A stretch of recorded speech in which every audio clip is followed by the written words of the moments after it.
এদিক দিয়ে আসতে হবে। আচ্ছা, এই হলো মসজিদের বাইরের অংশ।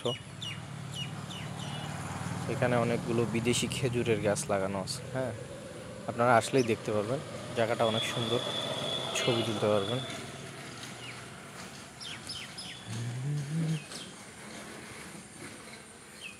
মাশাল্লাহ, এত সুন্দর একটা মসজিদ। আমি যেটা শুনলাম এটা হলো লন্ডনের মডেল, মানে অনেকে বলে এটা লন্ডন মসজিদ, অনেকে বলে বিদেশি মডেল, বিভিন্ন প্রকার এই মসজিদটার নাম। হ্যাঁ, আপনারা আসলেই দেখতে পারবেন যে একদম আনকমন একটা মসজিদ, এর আগে আমি কখনো দেখি নাই। আমাদের বাংলাদেশের 64টা জেলার মধ্যে 2টা জেলার মধ্যে এরকম 2টি মসজিদ স্থাপিত করা আছে। মসজিদের আশেপাশে পরিবেশটা একদম নিরিবিলি, আপনারা আসলেই দেখতে পারবেন।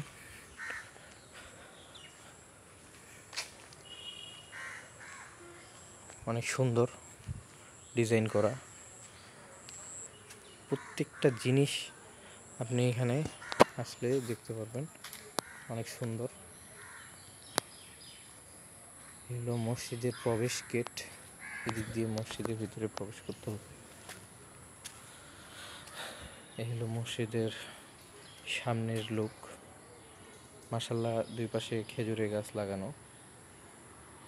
আমি আসলে কতটুকু ভালো করে দেখাইতে পারতেছি জানি না, তবে আপনারা যদি সামনাসামনি আসে দেখেন, নিজ চোখে দেখেন, আপনাদেরকে অবশ্যই ভালো লাগবে। সবুজ বন দিয়ে ঘেরা মসজিদ। মসজিদের ইন্টেরিয়রটা অনেক সুন্দর। এলো যমুনা।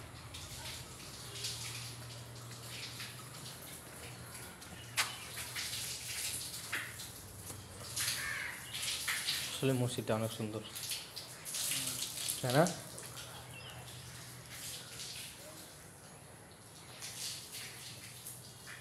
চারিপাশে খেজুরের গাছ।